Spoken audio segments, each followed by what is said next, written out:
All right, I see folks are joining. As everybody's coming in, we'll just give it a second to get everybody on.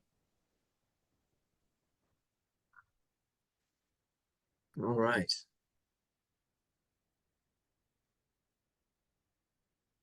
Okay.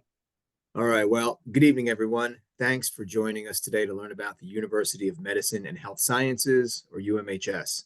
My name's Sean Powers. I'm Vice President for Admissions at UMHS, and my colleagues and I appreciate the opportunity to share some information about the university with you.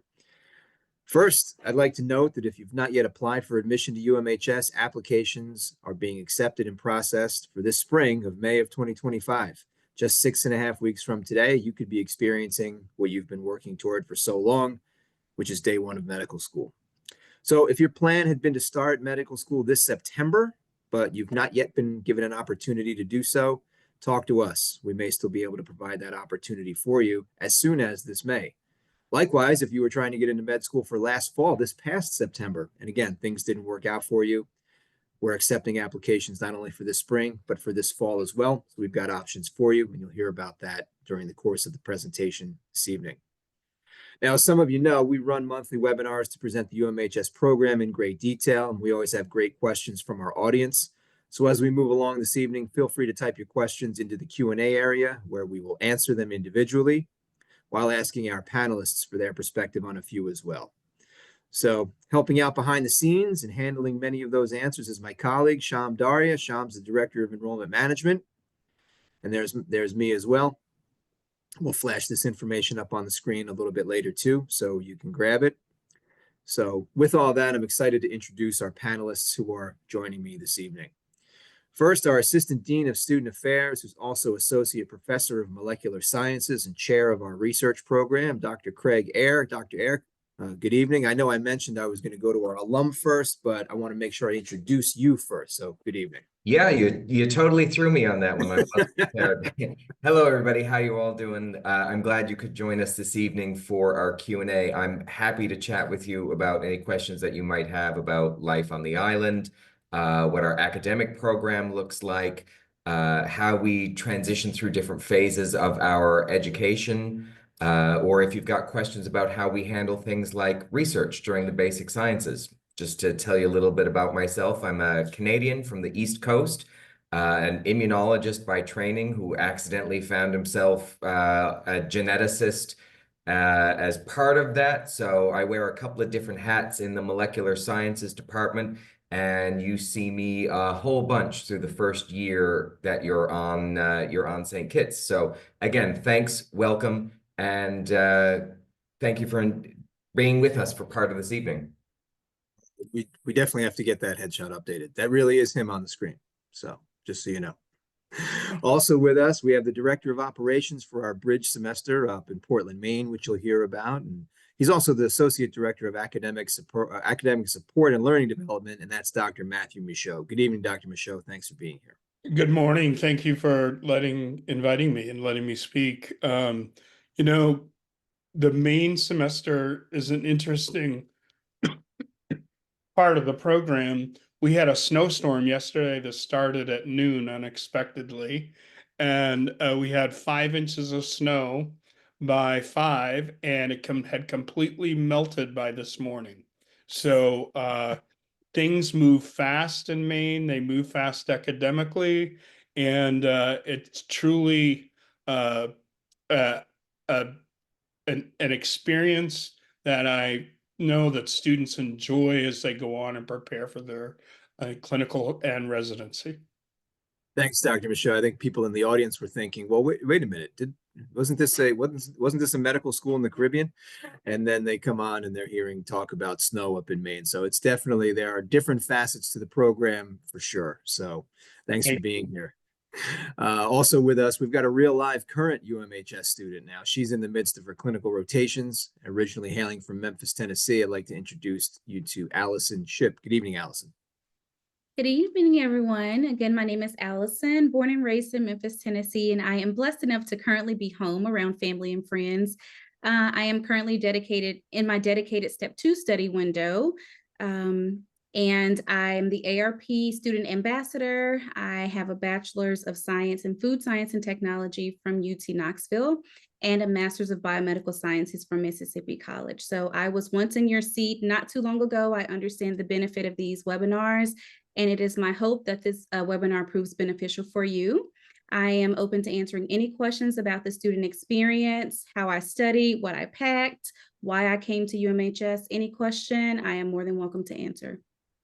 Excellent. Thanks so much, Allison, for being here. It's obviously giving up some of your precious time. So last but not least, and to tie everything together and talk about how the education at UMHS leads to success in your career, we have one of our favorite alumni, Dr. Zach Vanderveer. Dr. Vanderveer, as you can see, is second-year resident in interventional radiology at Corewell Health in Grand Rapids, Michigan. Good evening, Zach, and thanks so much for sharing some of what I know is also for you very precious time. Hey guys, happy to be here. Absolutely love UMHS, absolutely love the community, and love the students that end up coming to UMHS. It's a special place. I couldn't be more blessed to have wound up there, and all doors are open through UMHS. There's really nothing that gets closed off, and excited to talk to you guys about the awesome place that they have to offer and that myself and Allison have experienced. Awesome. Awesome. Well, thanks again, Zach, for being here. So, well, again, those of you in our audience, thank you for being here as well, spending some time with us. I'm sure you're aware that there are a few decent options out there when it comes to considering an international medical school. So our main aim during this session is to provide an understanding of why we feel UMHS is worthy of that consideration in comparison. So once again, I'd like to invite our audience members to type their questions into the Q&A area as we go. We certainly want to know what's on your mind. So what we'll have on the screen, we have our typical PowerPoint presentation that we bring to, presentations at colleges and when we talk to prospective student groups, and we'll be flashing different things up on the screen during the course of the presentation this evening, but we won't go exactly by this table of contents that you see on the screen. We'll certainly skip around to different things. And since we have Dr. Vanderveer on and he's in his second year of residency, and I think it makes sense kind of to start with you kind of to set the tone for everybody in the audience. Zach, when you think back, you began your education at UMHS now as a student a number of years ago. So if you can think back that long, knowing that the audience are in the same position you were at one point, what was it that first attracted you to UMHS? I guess full circle story. I applied to 70 medical schools. UMHS was my 70th. It cost me around 10 grand. I was a prior chemist at Pfizer Pharmaceuticals for 2 years, saving money to apply to med school. And that was always the end goal. I just didn't have any money to do so. Had a couple interviews, I think 5 within the States, was waitlisted at 3 of those programs, and it just wasn't looking like it was going to pan out. Luckily, one of my best friends and biochemistry partners from undergrad was currently at UMHS. She is now a family medicine resident up in Traverse City. But she told me to check it out. I reached out to her and was like, hey, I'm kind of skeptical of all these Caribbean schools. You're currently at one. Will you sort of give me the inside scoop? And she did. So I applied to UMHS. My parents were very skeptical. They didn't think that I should go. They weren't really certain about me, moving across, almost across the world. And at some point in life, I feel like everybody's got to jump. And UMHS interviewed me. Within a week, I got my acceptance letter. I was accepted into the med program. And I was ecstatic. I still have that letter framed up on the wall of my acceptance. UMHS took a chance on me, and I was going to do everything in my power to continue to push myself to be the best that I can be, and really sort of return the favor to UMHS. They were the only school that sort of was like, hey, you're going to be a great student, and brought me in. The medical school on St. Kitts, the campus is incredible. The anatomy lab is second to none. There's many parts about the medical school in St. Kitts that are higher standard and nicer than a lot of U.S. schools. I really can't say enough about UMHS. And right here, there's a picture, cadaver lab. There's a lot of med schools that don't even let you do a cadaver lab anymore. It's all virtual based, and going into a surgical specialty like interventional radiology, surgery, and just overall being a good doctor, you're going to want to get your hands on. 6-to-1 ratio, like we see here, also very rare. A lot of times it's 10-to-1 cadavers or even more than that. So really, UMHS does a great job of bringing in the right students, the people who are driven, and does a great job of providing you sort of a almost a one-on-one teaching environment. Our class sizes are not super large. We accept, I think, 3 times throughout the year: January, August, or January, April, and then September. January and April are around 60, 70 students. And then September, I think the max I've seen is 120, maybe 150. So they do a great job of sort of making sure that it's a well-knit group. And then secondly, the other thing that is unique to UMHS is the professors down there, like Dr. Craig Ayer, are there to teach. You go to some of these big schools where they're academic based, those professors aren't necessarily there to teach. They're there to pump out research, and that's how they get paid and that's how they make money. So them really caring about your teaching isn't necessarily there. Where at UMHS, it's totally the opposite. There were many times I didn't understand something in class, and they would just say, hey, come to my office after class, and I would follow them to their office, and we'd sort of nail that down concrete.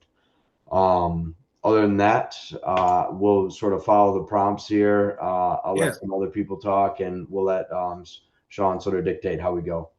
Yeah, well, I mean, what really sticks with me, Zach, is what you were saying about the application process, because I think the folks in our audience can most likely relate to that, because whether they've already gone through it or they haven't, if they haven't gone through it, they've heard about what it's like and how difficult it is to get in. And, you hear these statistics, every year for the past number of years. I've been working with medical students for now 18 years. And every year it's been the same. The numbers have continued to rise. And we're at a point where there are more than 50,000 individual people who are applying to U.S. schools, and there are only about 23,000 seats. So, it's not surprising that someone like you has applied to 70 of them. That's amazing.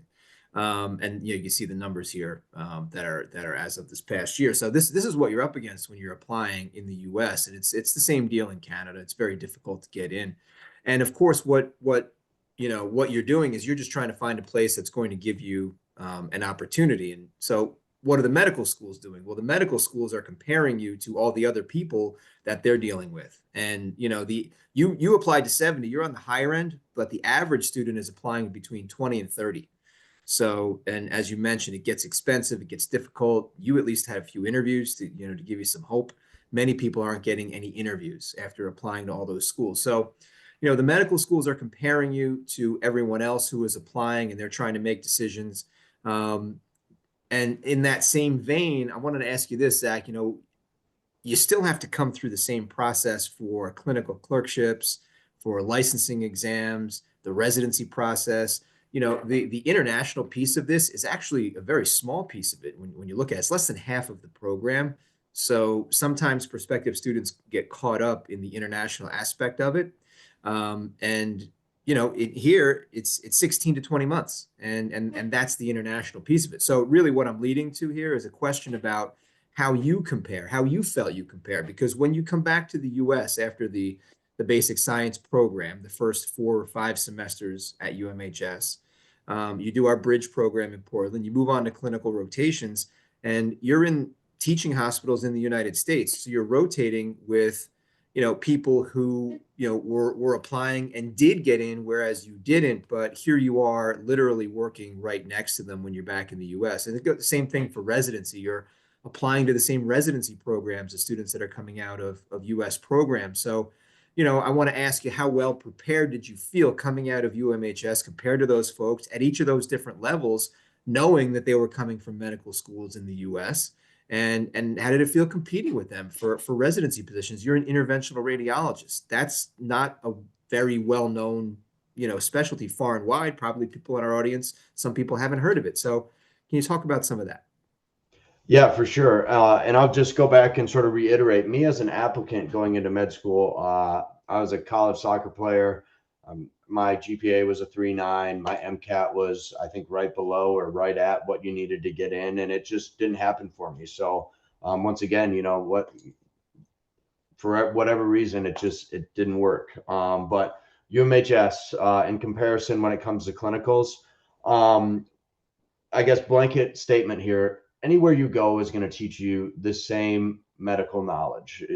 Medicine is not different at Michigan State, at Cornell, and at UMHS. It is all taught the same. Or I guess the material is the same, but how it's taught, how your professors sort of deliver that material is going to be different. I think we have top-notch professors, MDs, PhDs.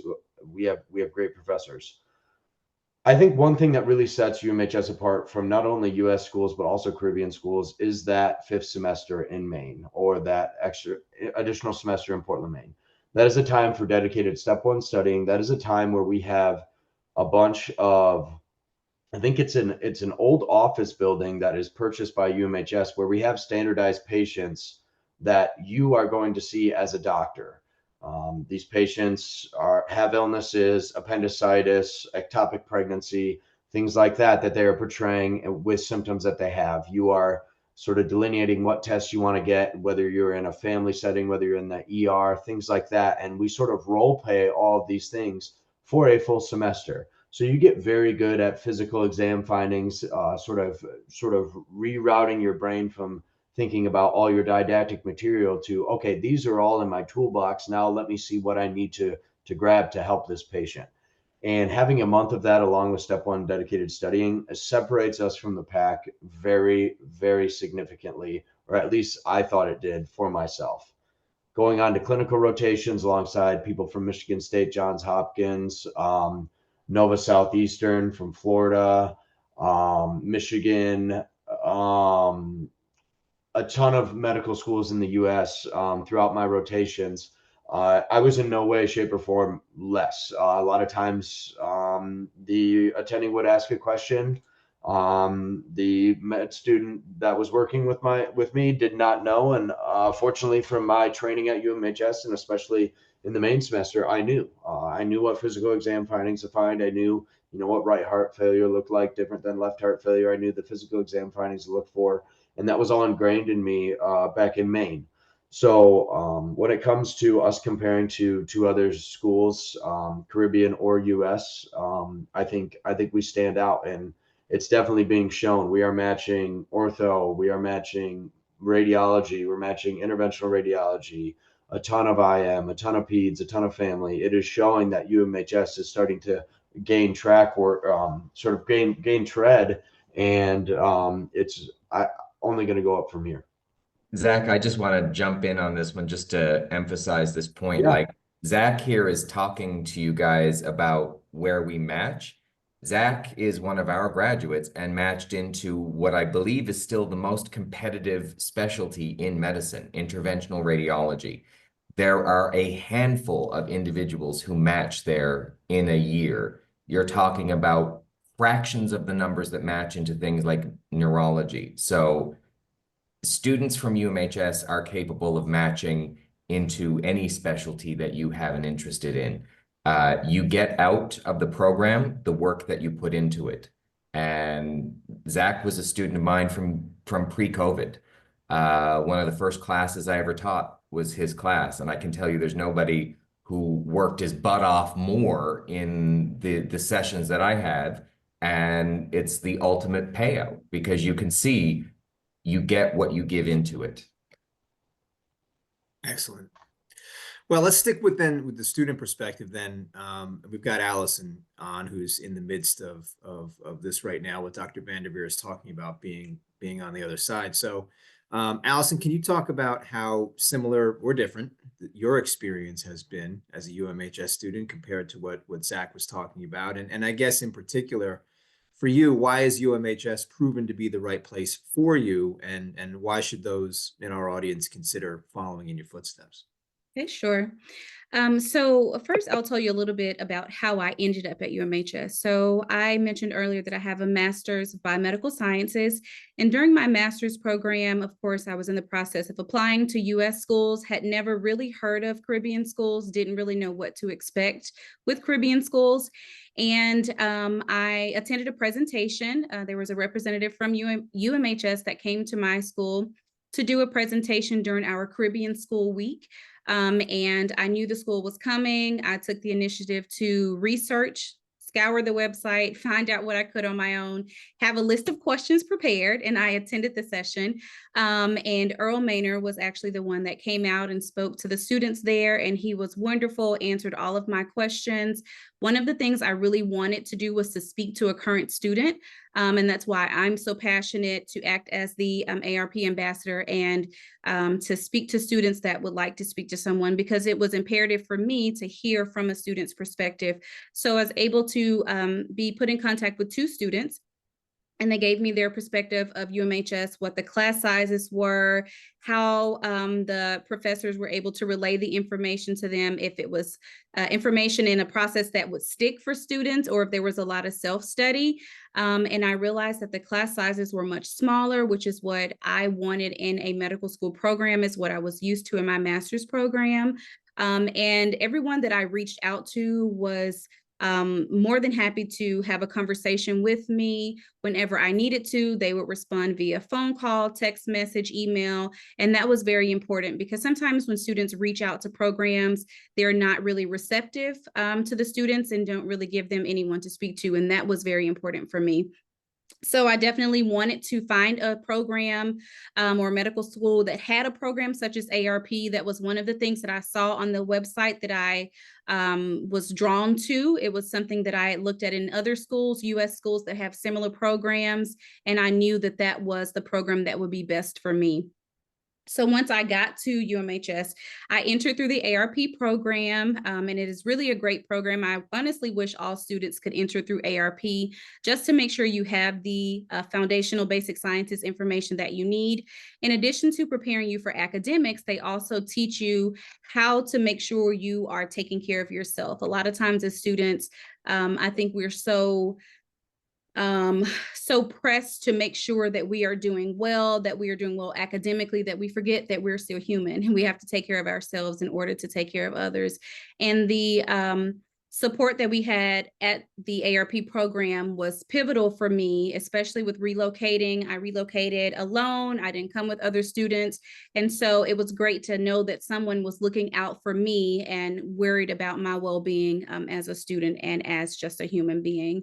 And so after I finished on the island, went to the transitional semester in Maine, this is where I really started to feel like a doctor. We were able to take all of the knowledge that we learned from basic sciences on the island of St. Kitts and apply it to real life patients. As you just heard about the standardized patient encounters, you do those once a week, so you are able to practice those clinical skills that you've learned and start to put together the whole picture of what this patient is showing you in their presentation and what you find in your physical exams. And then those skills that you build on, you're definitely able to put those to use in your clinical rotations after you pass your step 1 examination. And I think especially for IMGs, a lot of times there's still a stigma against Caribbean schools. I don't believe it's as strong as it was once, but it's still there. And we tend to work a lot harder. We're more resilient, we're disciplined, we're determined because we have to be. And we put that into our clinical experiences. And so in my feedback on a lot of my evaluations, I've actually had preceptors that would mention that my performance was at the level of a resident as a core student, so within my 3rd year. But that speaks volumes to the way we were trained at UMHS, the way we were trained in our transition semester in Maine, the way that even on island, the professors teach you from day 1 in preparation for your board exams, and they teach you clinically relevant information. And as Zach mentioned earlier, the information that you're receiving at UMHS is the same information that you will receive at any medical school. Even in my master's program, they taught us baseline clinical information, and I actually brought all of those notes over with me and just used them to build upon the knowledge that I already had. And it's the same information. So going to a Caribbean school does not mean that you will get a subpar education. Please let me dispel that myth for you now. That is not what happens at this Caribbean school. You get the same knowledge, the same information. The professors present the information to you in a way that is easy to digest. And then they really teach you and help you learn how to process this information on your own at home, to regurgitate the information so that you can retain it. And then you apply those skills in your main semester. You learn clinical skills, and then you can apply them for your standardized exams as well as your core and elective rotations your third and fourth year. Excellent. Thank you, Allison. Now, I'm going to turn to Dr. Ayer for a second. Dr. Ayer, Zach and Allison spoke very highly, obviously, about the faculty-student interaction at UMHS, which, as I certainly know, is by design through our smaller class sizes, emphasis on personal attention, individualized, an individualized approach. Can you talk about that from your perspective as an educator, as an administrator, and also give a little bit of a curricular overview for the audience as well? I mentioned 16 to 20 months. Zach mentioned MED versus EBS. Can we, and Allison mentioned ARP. Can we make some sense of all of those various acronyms? Yeah, absolutely. You guys are throwing out enough undefined three-letter acronyms. You're starting to sound like an immunologist, which is near and dear to my heart. I love it. So let's start with looking at what the curriculum is composed of. So all of these terms, ARP, EBS, and MED. There are three ways to enter into the curriculum at UMHS. So the ARP program is short for Accelerated Review Program. Think about it in this way. You've got your prerequisites and you have your application made into UMHS, but at the same time, there may be areas that you didn't participate in your undergrad, or maybe it's been a while since you've been in an academic program and you need a little bit more time to hone your skills into something as rigorous as a medical program. Or even, let's say you did, hey, I've seen students who have applied, they did an undergraduate in business, they did really, really well, they've got their prerequisites, they've got their MCAT, medicine is the thing that they want to do, okay, but they don't have a background in all the basic sciences. Great. The ARP program is designed as an entry point for students like that. Maybe your MCAT isn't as high as you wanted it to be. Hey, everybody has a bad day, and when you have a bad day on a standardized test, it can haunt you a little bit. ARP gives us a way of bridging you into the medical program in a way of getting you up to speed on things. Let's say your MCAT's a little bit better, but your undergraduate, your cumulative GPA is not quite so great. A lot of students have a very rough first year and then they settle out and they do a lot better. That can disqualify you from programs in the United States and in Canada. It can be very, very difficult to get admission that way. ARP is our way of saying, hey, this person may have started out with a little bit of a struggle, but they figured out their skills. They've got themselves going. They've made progress. And so we can put you into this as a way of reducing the probability of attrition, increasing your study skills, getting you ready to get into the main medical program. So it's a one-semester program that exists before the overall medical curriculum. So that's the first one. The second two terms that Zach and Allison have been saying are EBS, which is short for Extended Basic Sciences, and MED, which is just our acronym for the medical program. They are identical programs. There are no differences between the courses whatsoever. The only thing that differs between them is your timing. So the MED program is faster paced. You can complete it in 4 semesters. It's a heavy load. That's a lot of credits that you're going to do. So this is the MED program in front of you. It's for students, we recommend it if your MCAT is a little bit more competitive, your GPA is a little bit more competitive, and you have a really solid background in the basic sciences. MED might be a good fit for you.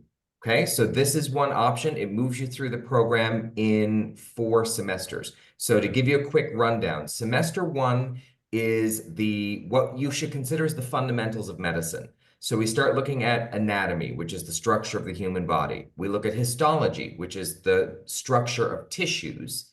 We look at cell biology, which is the structure and the function of cells. So you can see big picture to very detailed picture. And then we have Introduction to Physical Diagnosis, which is where you start looking at things like vital signs and patient history. So semester 1 is Intro to Medicine.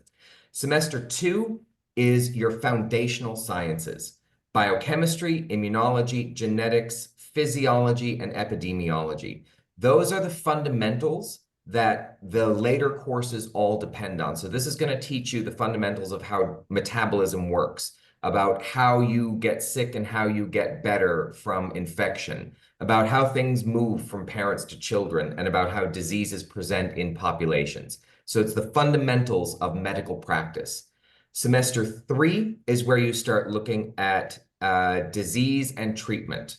So we look at neurology, neuroanatomy, clinical skills, microbiology, pathology. These are all about take a normal human and then they get sick some way. Behavioral sciences is about mental health and mental behaviors. So take a human who is neurotypical and then look at behavior in neuroatypical. And then semester 4 is our capstone semester, which is where we start looking at Intro to Clinical Medicine. You may hear yet another 3-letter acronym tossed out, ICM.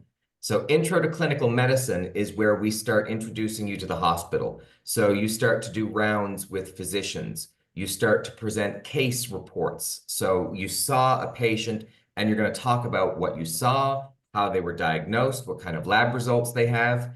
And then we look at pharmacology and pathology too, which is our final semesters on disease and treatment. So this is the medical program you complete in 16 months.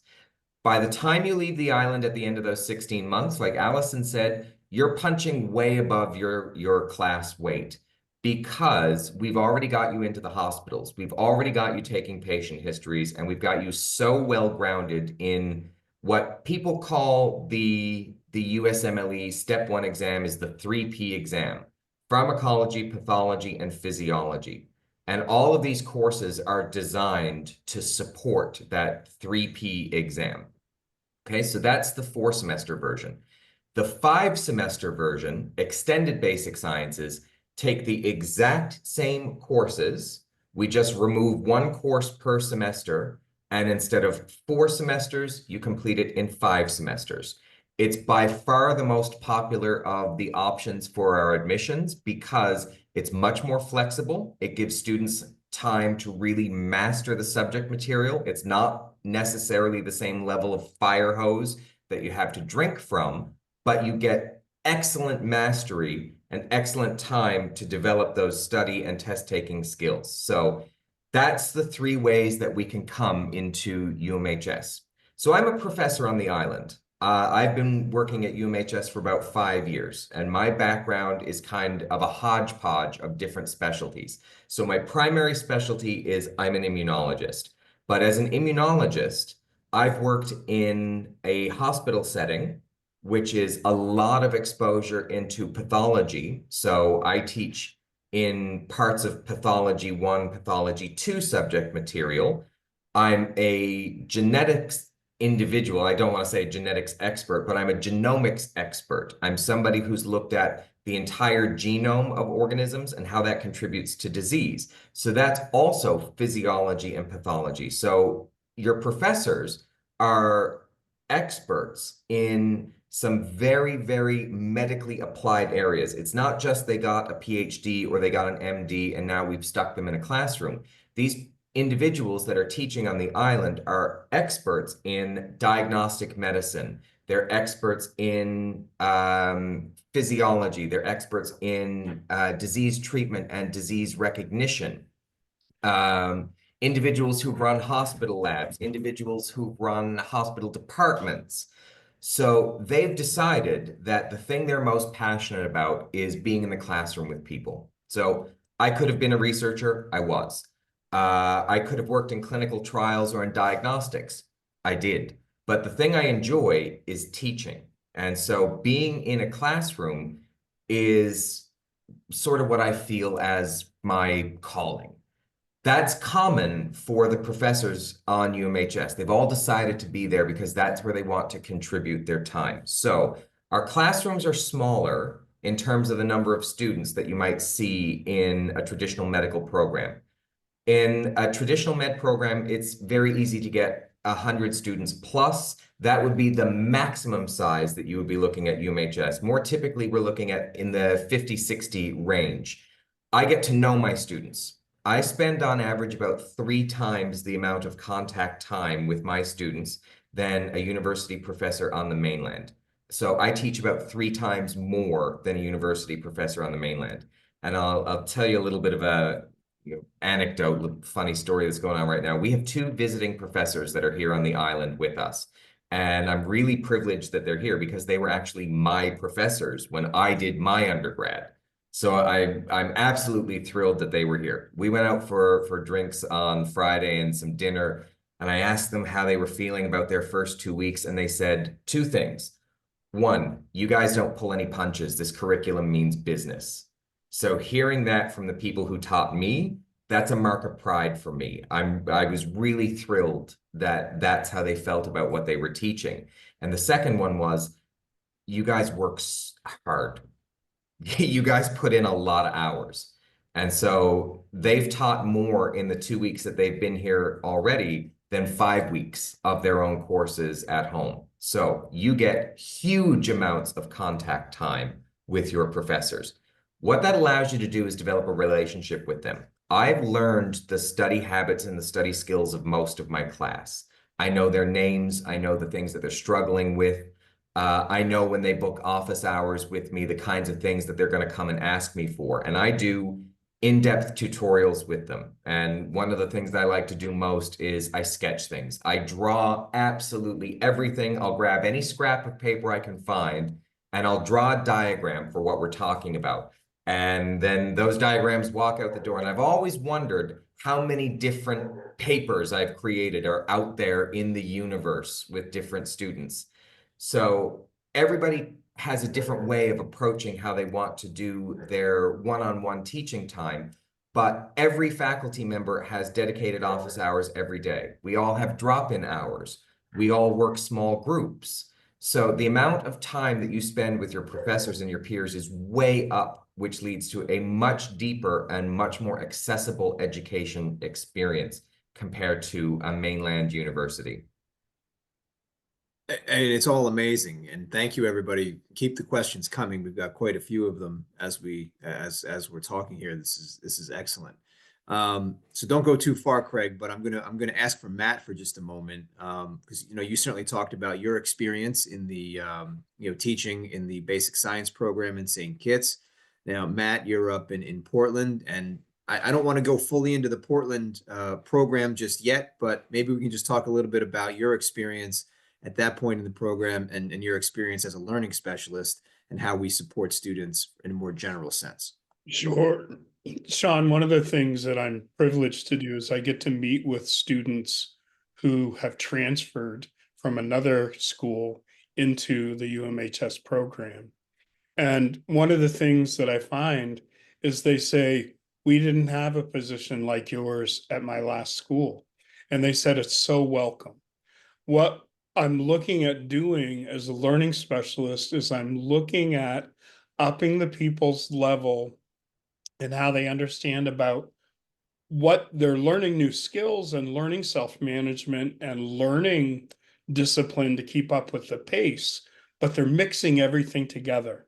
They're putting all of the disciplines together, and I'm truly encouraging them to begin to take the risks and to build the confidence to begin thinking like a physician. And that's probably the most enjoyable conversations that I have with folks is they say, I didn't even know that this existed. Well, at UMHS, not only do we have 2 people doing this position on the island, we have 2 people doing it in Maine as well. And I'm permanently in the Maine campus, and I work with folks in that toughest step preparation that you will do in preparing for step one. Step two is actually a little more manageable. Step three is a little bit more manageable, but step one is the first time we put it all together. And I guess my analogy that I would say, I enjoyed watching March Madness this weekend. And what I saw in all of the coaches is that they knew their players, they knew what their strengths were and how they worked together as a team. And that's what we do as learning specialists, is we look at what does this person, this group of friends, this group of learners, and this group of students need to do so that they work at their best at the time that they need to peak. And they need to peak during their step one preparation.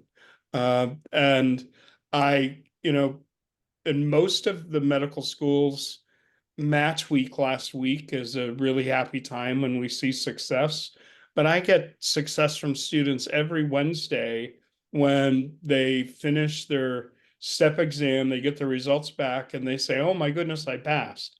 I passed not only higher and sooner than I wanted to, but I truly understand what I'm going on to in the next part of my learning. That's amazing. And all of what, for our audience, all of what you've been hearing from Dr. Ayer, from Dr. Michaud, certainly from the students, about that relationship, certainly the support. And Dr. Michaud said something that was very telling. When transfer students come here, we have a small number of them every semester who come in, because once you're in medical school, you generally don't change medical schools. It's not like moving from undergrad to undergrad. But anyway, the point is, that the comments that Dr. Michaud receives from students who have been enrolled elsewhere, that the learning specialist type of position, those academic support type of positions, they don't exist many other places. And that's really telling. And all of that helps lead to our incredible retention rate of 96%. And all of these are contributing factors. The small class sizes, the individualized support, the attention, but also kind of what Allison talked about, the want to, on the part of the students. You have to want to be able to work hard. You have to really want to get, where we will help you to go. And that's one of the knocks certainly on international medical schools is that, well, they bring in these huge classes and then, half of them, end up not making it through. Well, we bring in small classes, and again, our retention rate is 96%. And you're hearing about, the reasons why. Well, let's stick with St. Kitts before we bring Dr. Michaud back in and talk a little more about the bridge and getting ready for step one. Allison, Zach, you each talked a little bit about living in St. Kitts. Craig, you're actually living there right now. So maybe we can talk a little bit about what the transition was like. Allison, you were there most recently. Zach, it's not that long ago that you were there. And again, Craig, you're living there now, coming down from Canada. So maybe we can talk a little bit about the transition and what it's like living. Obviously, you're an international student living in another country. So what's that transition been like? How comfortable is St. Kitts? And then as you're talking, we can put some pictures of housing and student activities up on the screen as well. Okay, I'll go first. One of the things that I really appreciated was the post-acceptance specialist that we have to work with. I know that I was emailing or calling probably every 2 days, but I wanted to make sure that I had all of my documents prepared, that my flight was booked. I knew exactly what airport I was flying into. I knew who I was looking for when I landed. So once you land on the island of St. Kitts, there is a welcome committee to meet you, which is phenomenal. There's a representative from the housing department. There is usually a student ambassador, and there are other personnel there to help you get situated, get all of your bags loaded into the vans. They take you to your apartment. The housing representative comes into your unit with you. They do a walk around, make sure everything is as it should be. Now, before you get there, all of the homes and apartments are vetted for students. They've already been cleared by the school as safe places for you to live, which is wonderful. So once we got all of our things in the apartments, and I lived on the 3rd floor of my apartment building in an area called St. Peter's or Shadwell. And when the drivers dropped us off, they actually helped me lug all of my luggage up to the 3rd floor. And I did not expect that, but that was wonderful. That was my first interaction with anyone on the island, and that was a wonderful first impression. So once they dropped off all of the students, they came back to take us to the grocery store that night, and took us right to the Rams on the same street with the school. They gave us about an hour to shop, and then they took us all back home, which was a great experience. If you travel with family members, they welcome them to come along with you so that they can get a lay of the land as well. And so one of the questions that I get a lot from students is, how do you find your apartment, or how do you find housing? Once you're accepted, you get access to the housing database. And I would recommend searching if you have a certain dollar amount that you want to stay within. That's what I use to search for my apartment. Just put in that criteria in the search bar, and it brought up all of the places that fit that perimeter. Some students will choose to live out in the Frigate Bay area, which is the more touristy part of town. There are hotels out there, the Royal St. Kitts, the Marriott. So you have more amenities, you have the staff to clean your place and take care of those things so that you can get accustomed to the island, for your first semester. But I chose to just live in a regular community. One of the great things is that there is a shuttle system that the school uses. There is a pickup every morning at 7 a.m. There are multiple pickups throughout the day, multiple drop-offs throughout the day. And the more that you use that shuttle, I chose not to purchase a vehicle, but you get to know the other students in your area, who lives in your building, who lives on your street, who lives up the street. And that way it just continues to create a safety net for students. And that was a powerful moment for me to know that that option was available. And like I mentioned, the bus drivers, you get to know them. They take care of you. They look out for you. I would often take the last bus from campus, which was about 10 p.m. or 11 p.m. And they would always make sure I got in the gate to my apartment all the way up to my door. They would wait for me to go inside of the unit, and I would flash my lights 2 or 3 times, and they would know that that meant I was in safe before they drove off. So the small things are what's important for me, and the campus and the school did not disappoint at all. Excellent. Excellent. Now, here's, we're showing some other shots there in St. Kitts. So, one of the nice things, if you've not been to St. Kitts, or if you've been to other places in the Caribbean, the way I like to describe St. Kitts is it's sort of in between. It is not as overly built up as some of the most tourist, the places that are most known for tourism, and it is not sort of forgotten either. It's right in the middle. Tourism is the main industry in St. Kitts.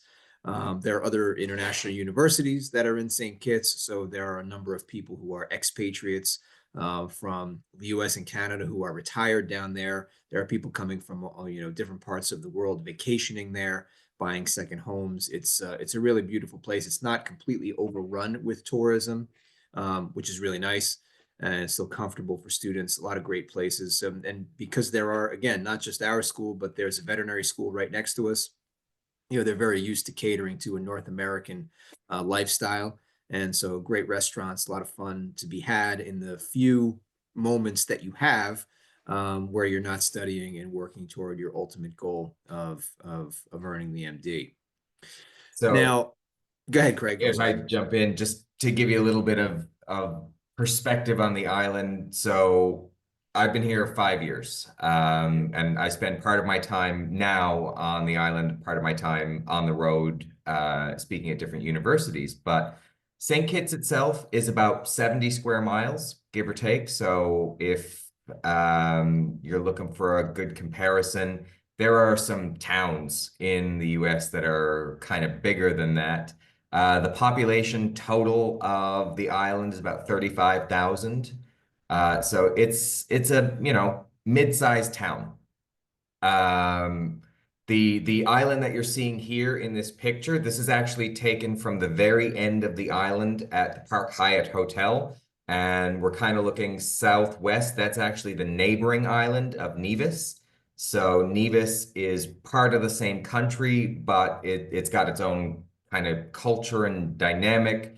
And it's got about 15,000 people. So Nevis is the more, I'm going to say, rural, pastoral farmland version of St. Kitts.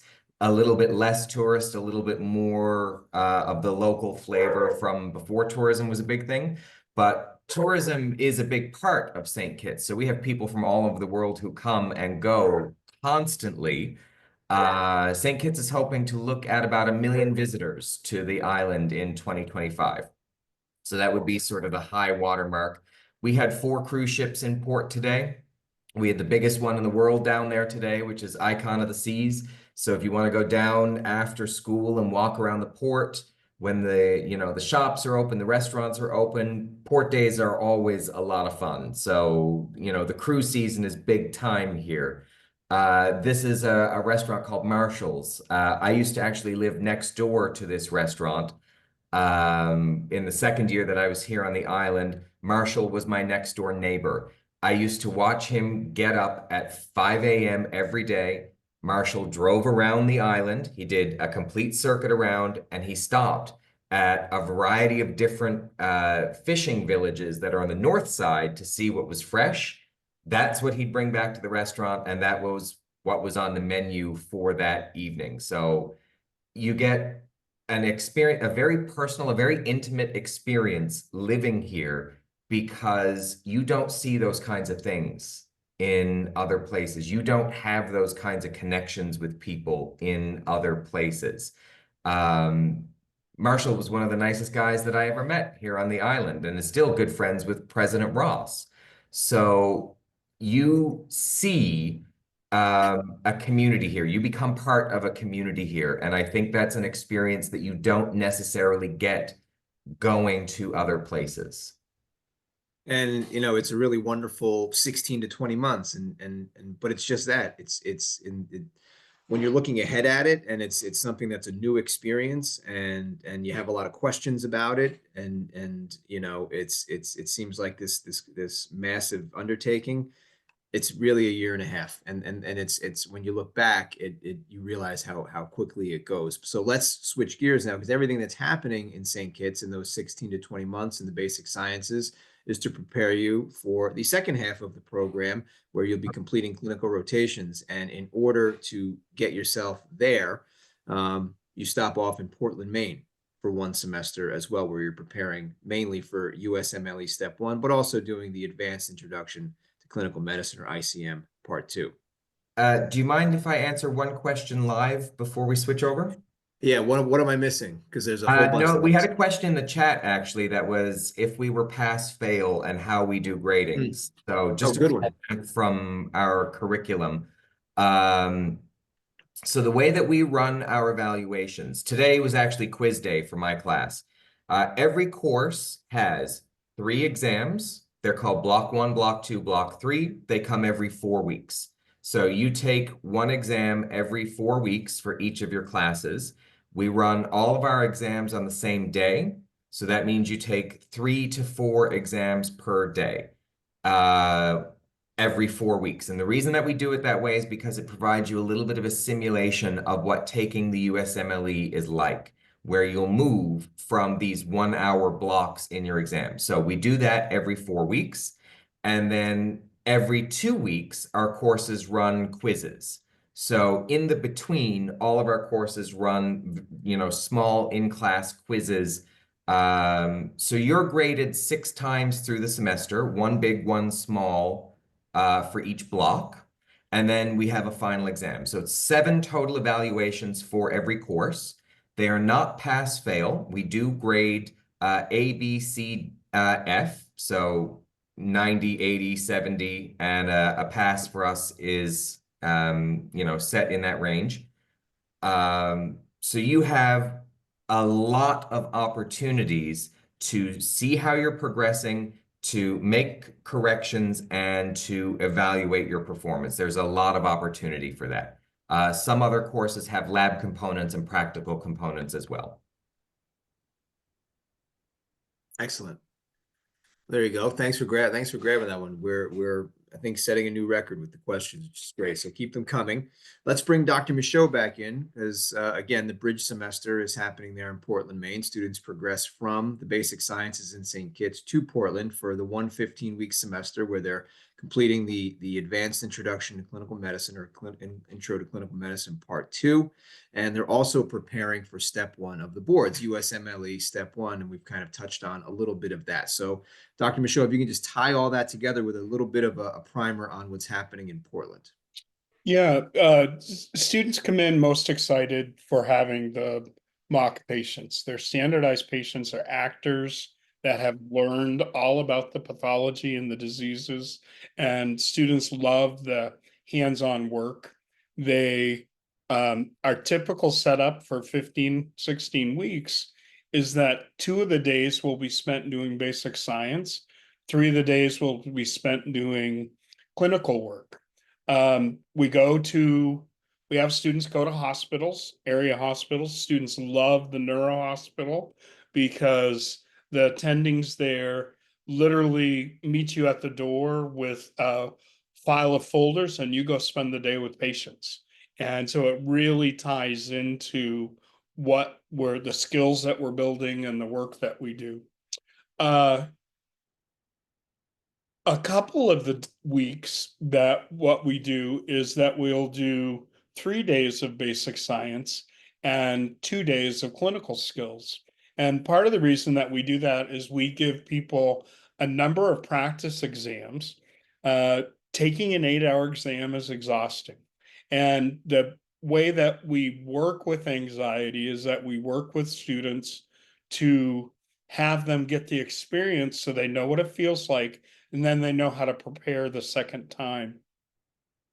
We do pass fail. I appreciate the student's question in the basic science portion of our program, because step 1 is pass fail. And that is the only reason that we do that, is we want folks to know continually reaching for as high as they can get. But when step 1 NBME switched to pass fail, we switched our grading on that part of the course with it. One of the things that I would like to say is that people become very individualized learners in their time with Maine. They take advantage of the course, the whole class going through the course material, the schedule together. It's fast paced. It's probably the fastest paced that students have done at that point. And it's individual accomplishments that students are doing. They either learned the correct physical exam or they didn't learn the correct physical exam. So they have to go home and remediate. But one of the things we do very well in Maine is that we look at people that have different learning abilities. And I call some people call those learning disabilities. And we have a conversation about how we label and how we work with, if you've been have a diagnosis or something that's plagued you for a number of years in your study. Maybe you didn't learn about it until med school.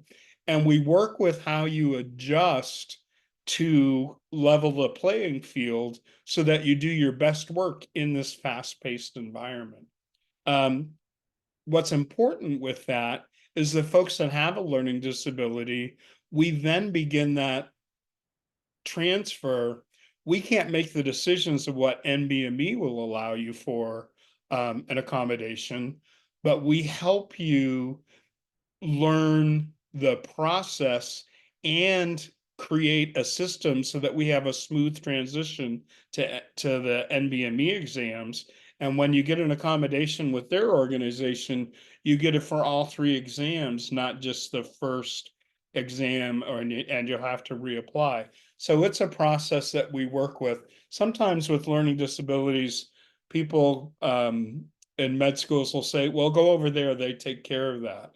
I want to roll up my sleeves, work elbow to elbow with you, and say, let's begin at looking at getting this documented, looking at how we grow our skills and level the playing field for students. I've been happy to note that every student since I've started doing this, NBME is pretty nefarious for not wanting to give accommodations.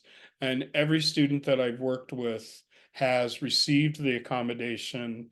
that they're entitled to, so that their work is equal to the other folks. We truly begin that, although we're in a class, we begin that individualized work. And what we do after Maine is that we no longer um, have students stay in Maine after the 15, 16 weeks. Sometimes people do, but then they go home and become very independent on what they need to do to fill in the gaps of where they're at for their step one preparation. And it's very important that the student feels, in the old days, we did push-ups and sit-ups and jumping jacks, if you remember what that was. It's very important that they know how to do that when they're home, they're going back to their family, back to the pressures of their family, and still have this very important test that's coming up in 3 months. And all of it, again, is to prepare you for passing step one, which moves you then into clinical rotations, which no matter where you go to medical school, you are going to do some version of what is called basic sciences or pre-clerkship. And there are various names really for the same thing. And that's the first half of the medical program. But the second half of the medical program are your clinical clerkships, otherwise known as clinical rotations, but clerkships is the officially recognized term. So Sean, let's show where students can go in years 3 and 4, because what's going to happen is, and we'll put up the curriculum as well, but wherever you go, year 3 is going to be comprised of your core rotations, and wherever you go to medical school, the core rotations are going to be the same: surgery, internal medicine, family medicine, pediatrics, OBGYN, and psychiatry. And that's going to comprise year 3. And what's going to be important for you is to be able to complete those in a recognized U.S. teaching hospital. And you can do that. So that's the curriculum for year 3. When you move on to year 4, you are into what are called elective rotations, and you are going to decide with the university's assistance where you're going to be completing those. And you can do your elective rotations within our network of affiliate teaching hospitals. Thank you, Sean. Or you can go outside and do a guest rotation at any teaching hospital around North America, which is really nice. So again, Allison, you're in the midst of this now. Zach, you were in the midst of it not too long ago. Can you give a typical day in the life of what it's like to be a student completing a clerkship in year 3 or 4? Yeah, so year 3 or 4, they kind of vary. Year 3, we do 6 months of internal medicine, 6 months of general surgery. Weeks. Um, Weeks, 6 weeks. oh, weeks. I'm sorry. Yeah, we just had, that's okay. We just had it up on the screen, so we showed them. And then family, psych, and OB-GYN, and we do a great job of having a lot of affiliated hospitals, which are just on the screen, which is one of the real nice parts about UMHS. Granted, there might be, sometimes where, you're not able to stay in Michigan for all your rotations, but a lot of times we are able to sort of have people stay in one hub for a while, and then they might have to go find an OB-GYN or a psych if they're not able to do so in Michigan. Very much a vast difference from doing your family clerkship from doing your surgery clerkship. I mean, surgery, if I remember right, I was getting there at 4:30, helping on the list, and then leaving at 4:35, maybe 6, depending on what time our cases got out. Where family was a lot different. We're starting at 8 a.m. and last patient sometimes at 4. So it can look a lot different. I was prepared for each rotation. Once again, the 5th semester in Maine does a great job of preparing you. Our anatomy lab on St. Kitts really did a great job. Surgery, I felt like I did above and beyond there and was able to really excel. And all the other core rotations, I thought UMHS does a great job preparing you. In addition, we have all the resources, AMBOSS, Kaplan, and those are provided by the school. which is great. That even helps you more sort of solidify as you're building for step 2, going through those clerkships. Year 4 is kind of nice. We've been around the block a little bit with UMHS, so we've had some trailblazers able to get elective rotations at certain places and things like that. And, you know, we obviously have a vast array of where our students have been able to go. And it's really electives is kind of important. If you get a 4-week elective somewhere and it's considered like a sub-I is sort of how residencies look at it. It's pretty much a 4-week interview, which is huge. We've had some pretty great success, especially what was it? My year, I think in Puerto Rico, there was, I think, 12 different hospitals that sort of removed themselves from the match that year because they loved so many of us, our UMHS students, that they offered them positions and didn't even allow the match process to happen. They wanted them so bad. So once again, just a testament to UMHS, how it prepares us and the doctor you'll become. Yeah, and that's the value, what you're talking about there, Zach, for the benefit of our audience. The value of what you're doing in year 4 is you are, we call them elective rotations because you are deciding what it is that you want to pursue. And, so you are going to, with our help, the entire clinical department will help you plan out that elective year and get you into positions that are going to give you the educational knowledge that you need to apply for the residency that you're looking for. But they're also going to give you the opportunity to get into hospitals where you will be applying. And I mentioned earlier that you are not just, you're not just within our network of hospitals. We had it up on the screen a minute ago. We have over 20 teaching hospitals that we affiliate with, and you are guaranteed to be within that network for year 3 for the core rotations. For year 4, for electives, you can do rotations within that network just fine.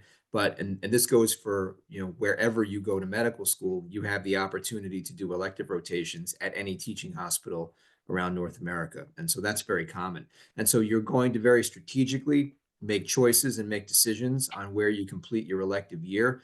You're going to move around to different hospitals. And as Zach mentioned, it's basically a 3, 4, 5, 6 week audition.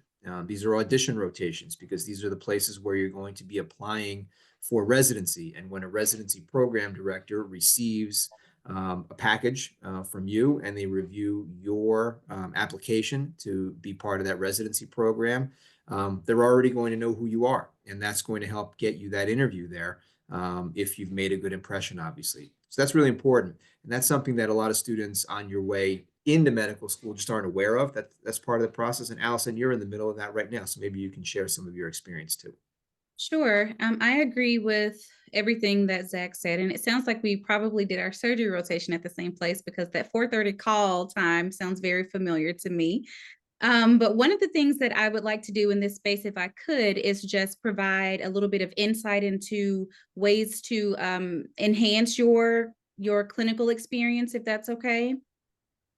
Okay, so what I did is made sure the school actually does a great job of providing you with documentation. So on our student portal, there's actually a curriculum for each rotation, bullet points that you should look to make sure that you are covering these points, learning this information, and getting these clinical experiences. So for each of my rotations, I actually printed out that curriculum and I would review it the night before I started the rotation. And that way I knew that there were certain topics or certain procedures or skill sets that I was supposed to develop in that rotation. And I made sure that on the first day, I went over those with my preceptor. And that just mimics what I would do on island. If there was a test that I missed a question, I would schedule a meeting with the professor to review the test to make sure I was on the correct page. So I would definitely take the time to go over that information with your preceptor. Also, let them know if there are certain skills that you would like to develop or certain things that you would like to see during your rotation. That's a great way to build rapport with your preceptors and to let them know what track you're on. I came into medicine knowing what field I wanted to practice, what discipline I wanted to practice, and I was very upfront with my clinical preceptors. Even if it was not that specialty, I would let them know I'm interested in this field, but I am eager to learn everything that I can in this rotation and use those skills in my preferred specialty, and they were very receptive to that. Also, it's great to let your preceptors know if it's your first rotation. A lot of times they asked us, where are you from? What rotations have you completed? What things have you liked? What things that you struggle with, so that they can help you during your rotations. They understand that a lot of times we're just coming in, we're new, we're afraid. Some rotations are a little bit more hands-on than others, and it's okay to say, I'm not sure how to do this skill or ask these questions. And the preceptors and the other students are also there to help you, especially in rotations such as internal medicine or surgery when you're working with residents.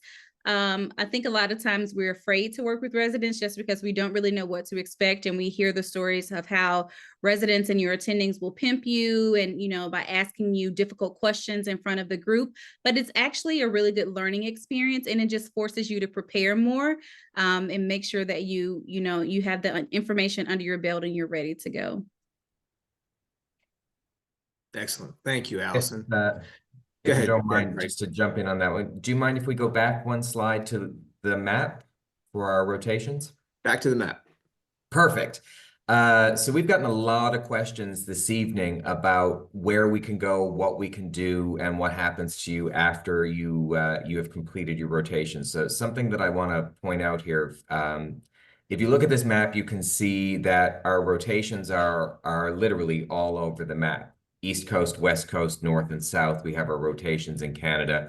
Our network is continuing to expand. So just to give you a peek behind the curtain, something that I'm working on with President Ross is looking at some more rotation sites in Canada.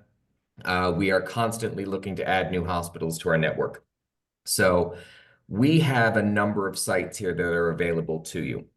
A frequent question is, do I have to move around? Can I stay in one location? What are my options?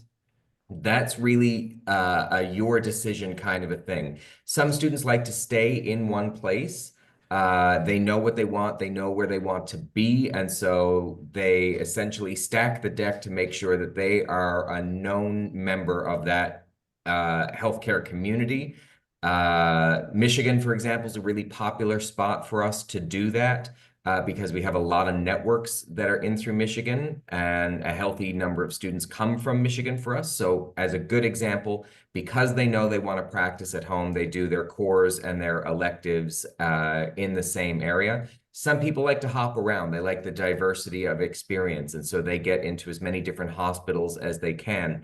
And for our electives, it does not have to be a UMHS affiliate hospital. Our electives can be done at any teaching hospital in the United States.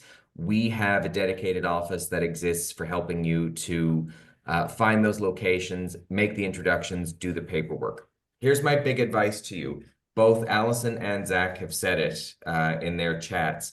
This is essentially a 2-year interview process. Your cores and your electives are not just about you getting your training. They're about you making an introduction to the people that you want to work with. Because what happens after this is the match. And the match is where you get your specialty. So you want to be in internal medicine, you want to be in surgery, you want to be in psychiatry, whatever you're interested in, that's going to happen in the match. The best way of getting a good match is having people who know you, who will vouch for you and say, I want that person. I've interviewed a lot of people and I've read a lot of interviews, and I always ask myself the same question. It's like my summary question. Does this person solve more problems for me than they will create for me? That's always, and it sounds kind of brutal when you put it that way. But what it comes down to is everybody is going to have situations that maybe they need help with. Everybody's going to have situations where they can excel. Everybody's going to shine in different places. Everybody's going to need support in different places. That's human nature. What I want to know about a person is how they work, how they think, how they're going to approach problems. And if we're going to have that kind of rapport that's going to work well together. The best way for me to know that about a person is to have seen them in action, is to have worked with them before And that is really the power of your cores and your electives, because when you get into the match, those are the people who are going to vouch for you. So wherever you go or whatever you do, my biggest advice to you is to use that time to really shine. Excellent advice. This is a great opportunity for everyone to hear from real live medical students and faculty, and you've been hearing it. And so we've been talking obviously about the second half of the curriculum and the clinical program that directly prepares you and completes your MD and gets you ready for the next step. The job of any medical school is to prepare you for what's next. You know, you don't finish it's not that you finish your 4 years of MD and you're off working by yourself. For every doctor, after they earn the MD, their next stop is residency.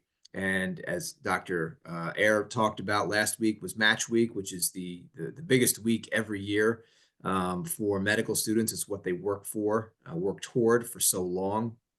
And once again, we had an unbelievable year, just a fantastic set of results. Yeah, you can see this on our website, and we just updated this slide very quickly. We don't have all of our results just yet, and we continue to compile them as they come in. But we had graduates placed in every single one of the cores: internal medicine, family medicine, OBGYN, psych, peds, and surgery. Unbelievable matches in specialty fields: anesthesiology, emergency medicine, neurology, diagnostic radiology, physical medicine, rehabilitation. We've got placements so far in 25 different states. As usual, a large placement in Puerto Rico and 3 in Canada, which is nothing to sneeze at, and 2 in California this year. We've got a California emergency medicine match, 2 in Texas, some other less frequently matched states like Nevada, Montana, Washington, North Dakota, Oklahoma, Arkansas, the Carolinas, programs that you've heard of, like University of West Virginia, Penn State, Florida State, University of Virginia, Morehouse School of Medicine, and then probably the biggest one to come through this year so far that we've heard about, one of the anesthesiology placements was at Yale University. So, you know, our more than 1,500 graduates are certainly well represented throughout the medical field throughout North America. And so far, this has just been another banner year. The final number in terms of residency placement rate for last year was 92%. And it's just unheard of, you know, for success for international medical school to have a placement rate that's that high. So we are just incredibly proud of that. If you'd like to peruse our residency placement results, you can visit the website, and we have them out there for the last number of years. So you can see each year where our graduates are ending up, and you can take a look at the quality of the hospitals, the quality of the programs, the competitiveness of the programs, and you can see those various specialties. So it's very exciting. So, you know, and again, if you like what you're hearing, you know, during the course of the presentation this evening, we do make it easy to apply. So as we get close to 9 o'clock here in the Eastern US, I want to talk a little bit about the application process briefly. We touched on it a bit earlier, but it's easy to apply online at umhs.org. And again, we are accepting applications for May, which is 6.5 weeks, and September of 2025. So as we begin to wrap up, I want to you know, just kind of quickly look at this. You know, the online application is out there. You can fill out our application, which is available there at umhs.org. You can also submit a PDF copy if you've previously applied through any one of the major application services: AMCAS, ACOMAS, OMSAS up in Ontario, Texas Medical Dental, the TMD, SAS. If you have a PDF copy of that prior application service submission, you can send that to us. You can upload it. That will serve as your UMHS application.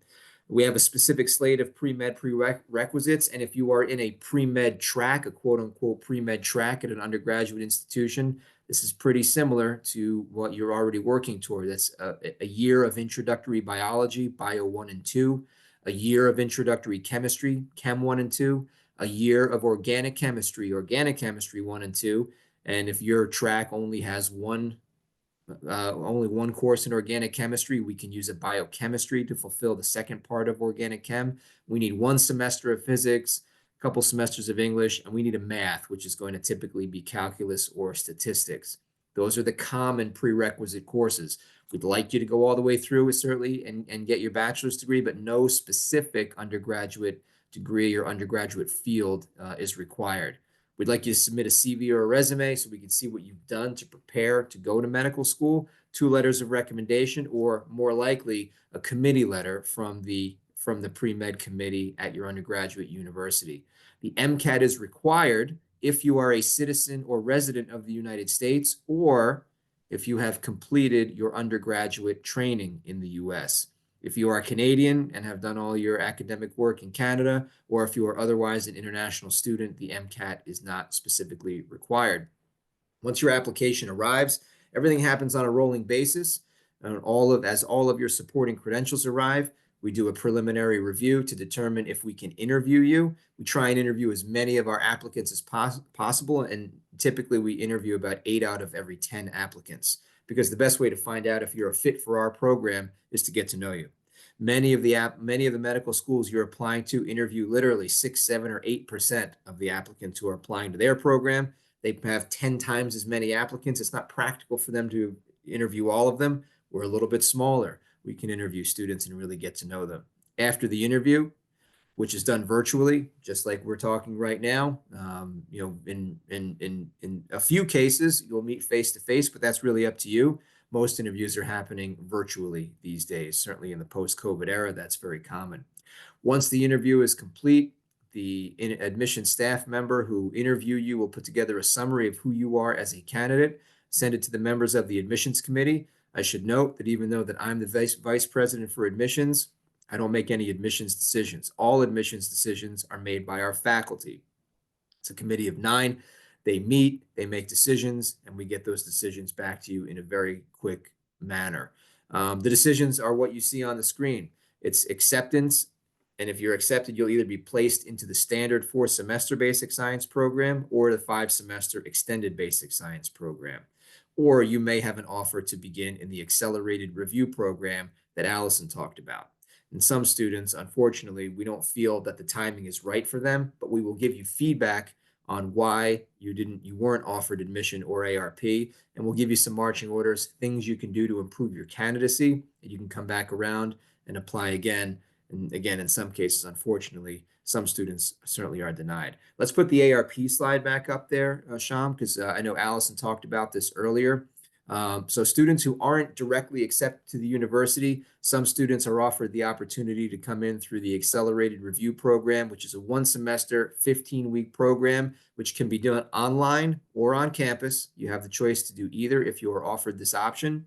As you can see, it's designed to help students build the necessary foundation to succeed in medical school. The worst thing we can do is admit a student who isn't prepared. And the reason that, this is the worst thing that we can do is because once you get into medical school, if you are forced to leave the medical school for academic reasons, it is difficult to get another opportunity in another medical school. So if there are some concerns about your academic foundation, the best thing we can do is help strengthen that foundation for success in medical school so we can make absolutely sure you are ready to succeed in semester 1. So there were a couple of questions I saw that came up among the many, many questions that we had about tuition. So let's take a quick look at tuition and how tuition compares to other schools, not only of our type, but of also comparing to schools in the US or Canada. The total cost at UMHS for our 10-semester program is just under $185,000 in tuition and academic fees. As you can see, that compares pretty favorably to in-state public programs in the United States. Now, the issue with those programs is there just aren't many opportunities there, and many students are applying for those schools and not many are getting in. So you may have an opportunity to go to school out of state at a public institution. As you can see, it's about $263,000 in tuition and fees. In-state private costs around $270,000, out-of-state private costs in the US $271,000. And then the larger Caribbean schools, and I saw a few names pop up, in the Q&A, and so you're obviously this audience is definitely aware of some of the other options out there. The larger Caribbean medical schools are well over $300,000 in tuition and fees. And so UMHS represents a tremendous value in that way, as all of the things you're hearing about from the students, from the faculty this evening, are all provided to you at a much lower tuition cost. Quick example, quick reason why UMHS is still family owned. President Ross, his family who founded the university 17 years ago, they still run and maintain the program. So your tuition dollars go back into the program. They are not going to shareholders. And that's really the difference. Some of the larger Caribbean medical schools are owned by major corporations. Their main focus is providing dividends to their shareholders. President Ross and the leadership at UMHS is dedicated to providing opportunities to its students. That's it. Very, very simple.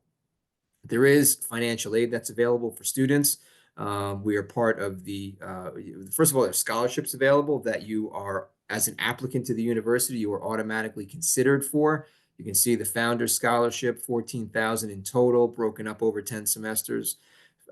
Broken up over the first 5 semesters, President's Scholarship, Provost Scholarship, and there's more information about each of those, on our website, and there are a number of other scholarships that are available as well.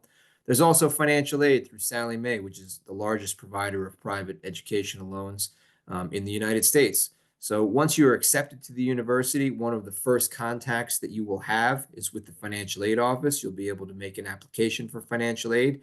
You'll find out where you stand in terms of your opportunities for financial aid and those Sallie Mae loans, which are available for U.S. citizens and permanent residents. Loans are available for students in the ARP, in the EBS, and the MED programs. Our friends in Canada have lines of credit available from 5 major Canadian banks. And in some rare cases, there are also institutional loans available. So as we wrap up, again, this, what you're hearing about represents a tremendous value. All of the things that are offered to you through the way that UMHS operates its program. We want to jump ahead to the slide showing the value, and we can go over some of the big points there, Sham. 92% residency placement rate last year, which again is unbelievable. Fantastic results for an international medical school. It's a result of high academic standards, the personalized education that leads to the 96% student retention rate, thanks to dedicated faculty and learning specialists on our state-of-the-art campus in St. Kitts. When you get to the second half of the program, thanks to affiliations with Kaplan and Amboss, as well as other partners that we don't have officially posted on our website, the more than 20 teaching hospitals in the U.S., which are all affiliated with U.S. medical schools, leading to a very high pass rate on USMLE Step 2, a 100% pass rate on the MCCQE Part 1 for our Canadian friends, tremendous residency placements, but coming through with affordable tuition, comprehensive financial aid options, and just really, it's a wonderful opportunity. Again, if you have not been given the opportunity to pursue your dream at a U.S. med school, we may be able to open that door of opportunity for you that was unfortunately closed when you applied in North America. So as we kind of wrap up here, let's just quickly jump ahead then to take a look at where we have graduation. Sean, do you mind if I jump in on 1 second? Go ahead. So just for everybody, as you're listening in, and Sean is talking about some of the options that are available for you, and in terms of the financing, in terms of the admissions, President Ross often likes to talk a little bit about exactly how UMHS is accredited as well, because that feeds into a lot of questions as to the program, where you can go and what you can do after. So UMHS is fully accredited. Sorry? I know I forgot something. Sham, let's jump back to the accreditation. I just told Sham that we'll get to the accreditation after I talk about the value, and I'll lead right into it. Let's jump back. Oh, I'm sorry. No, don't be sorry. This is this is truly what ties it all together. And Craig, because I mean, and we can do this together. Everything that we're talking about here, obviously, is we're talking about giving students an opportunity to come to what's known as an international medical school. And I think sometimes what gets lost in translation there is, well, if it's an international program, even if I'm a U.S. citizen, if I'm a Canadian citizen, if I'm from North America, and I want to come back and practice at home, well, what ties it all together? And this is obviously what you were just about to talk about here. It's the accreditation. It's the state approvals.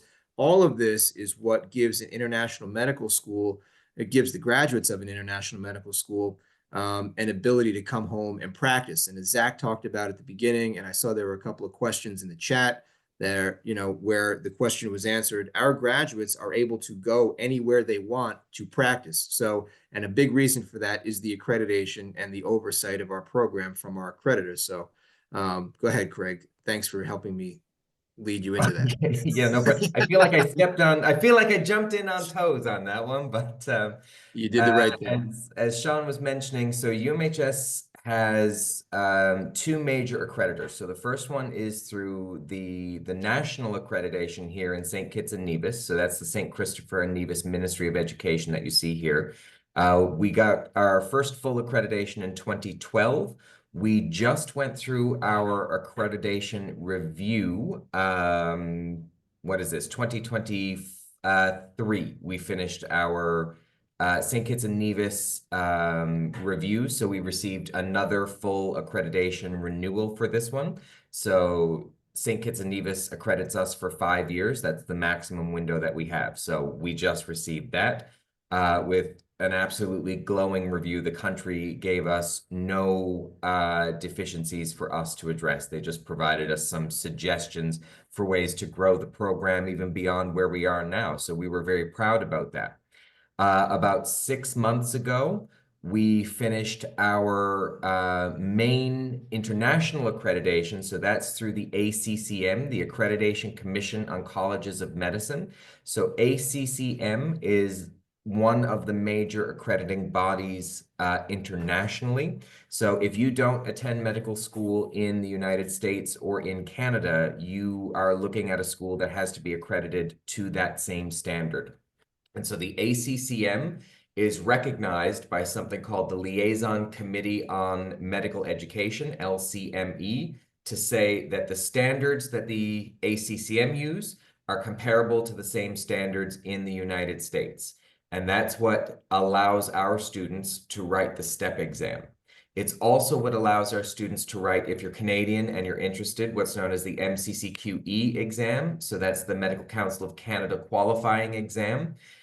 Any Canadian student is eligible to write both exams. American students are eligible to write the STEP exam, and our international students are eligible to write the STEP exam.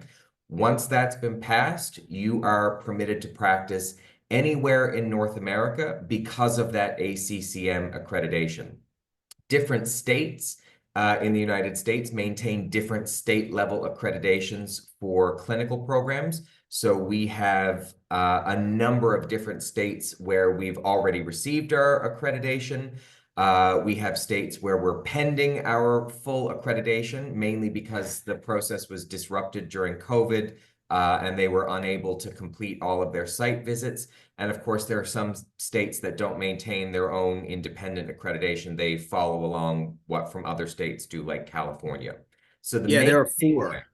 So those approvals. I'm sorry, Doctor. There are 4 states that have their own separate approval process, and there's one of them that we are still in that process with.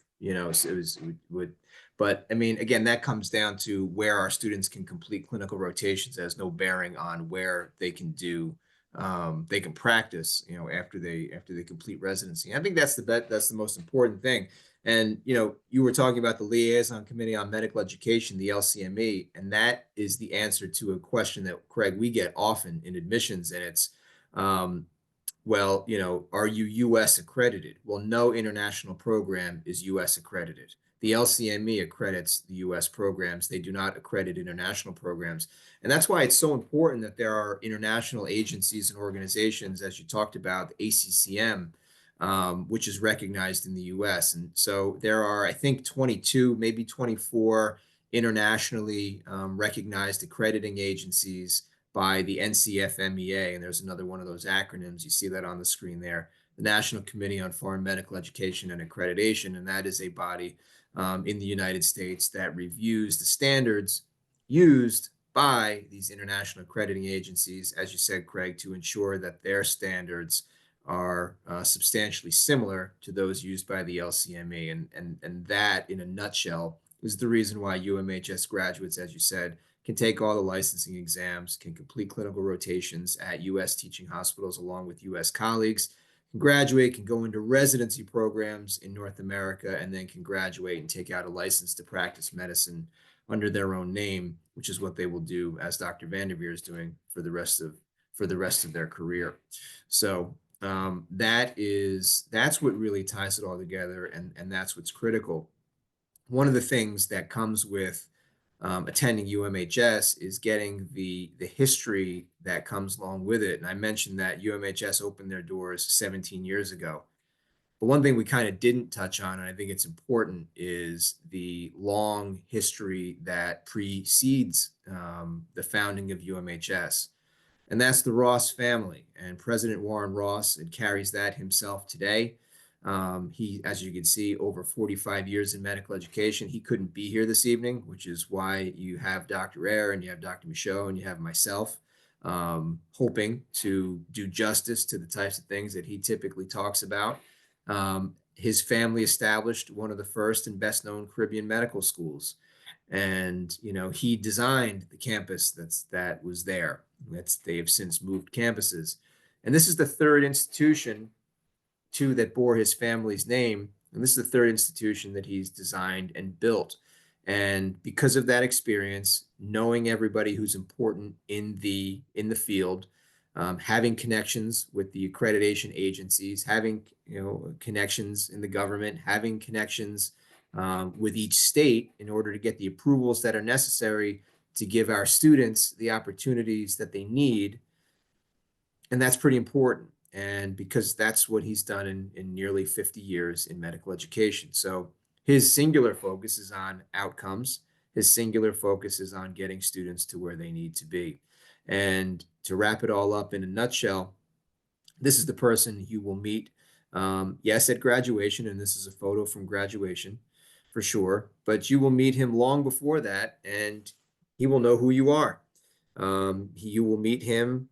He hosts a big party to wrap up orientation week and gets to know everybody by first name, and is very proud of the fact that when you email him and you note who you are, he will remember you.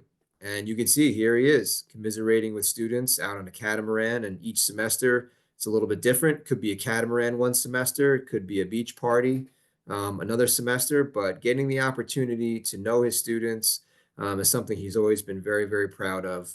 And all of us who are here can attest to the fact that he knows them all, and certainly will know you by first name. So it's something that there were some questions about other medical schools that were in the chat, in the Q&A, and obviously we're not equipped to talk about other medical schools. We talk about ours, but I can tell you from having worked at other medical schools, in my experience, I've never worked for somebody who at that level as president is able to get on to the same level as students and get to know them in that way. And it's something that our students and alumni consistently comment on. As we start to wrap up, I'll actually, in a minute or so, I'll ask our panelists to touch on that as well. But let's just go back to that slide for graduation for a second, Sean. Let's show everybody that, because at the end of the program, at the end of this long haul, that you're on this long journey. Right now, members of our audience, you're pre-med students, and it's been tough to get the opportunity that you're looking for. We may be able to provide that for you. Again, umhs.org, the application process, simple, easy, and quick. And then once you get in, provided you're able to buckle down and really prove that this is something you want, we will be able to give you the resources you need to succeed. You've heard about the dedication of faculty from Dr. Ayer and Dr. Michaud. You've heard about it from the perspective of our students. And if this is something that you believe is right for you for the next step in your career and your life, this could be you. In just a few short years, you could be walking across the stage at Alice Tully Hall in Lincoln Center in New York City. And that's where we celebrate this momentous achievement in your life of earning your MD. It's very appropriate, and it's just a wonderful way to celebrate everything that you've been working toward for so long. So again, if you like what you're hearing, we make it easy to apply online at umhs.org, and we are accepting applications for May 2025 and September 2025 as well. So going to ask each of you on the panel here to weigh in on this, from your perspective. And I'll go back to Dr. Ayer, our Assistant Dean of Student Affairs. In admissions, we're often asked something to the effect of, why should I attend UMHS when I've been offered admission to XYZ University? Obviously, there are a few questions in the chat around this, and I think it's important to kind of hit that head on. And so from your perspective, Craig, why do you think they should choose UMHS versus any of the other institutions where they may be lucky enough to be admitted as well? Yeah, absolutely. So let's call a spade a spade. When you're looking at admissions, you're not looking at just one school. You're looking at all of the options that may be available to. And that's absolutely what you should be doing. You should be looking at everything that could potentially be available to you. Okay, so that's my first piece of advice. Look for everything. But what you want to do is everybody has to be able to pass the smell test. Everybody has got to be able to give you the same level of clarity. Everybody's got to be able to give you the same level of transparency, and everybody's got to be able to actually stand by what they say that they're going to do. So the reason that I work at UMHS is specifically because I was invited down here by President Ross at one point in the past to do exactly this. And during COVID, I left the island. I found it difficult at that time, and I took a different position. And yet I'm still back at UMHS. Sean called me a boomerang at one point, which I absolutely love.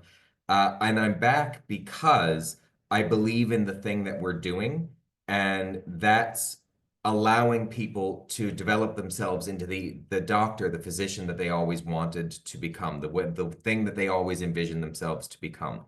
So here's my biggest piece of advice to you. You're going to evaluate all of these schools. You're going to evaluate all of these opportunities. What you need is somebody who takes you as seriously as you take you. Okay, this is the biggest decision that you're going to make academically, and it's going to be the biggest challenge that you choose academically. Okay, so knowing that, you want to have all the supports that you can have, you want to have all of the network that you can have, you want to have all of the contacts and all of the access that you can have. And most importantly, you are going to invest in yourself to a very high degree. You're going to put yourself out there completely. And in fact, you're going to stretch yourself in ways that you never imagined that you could.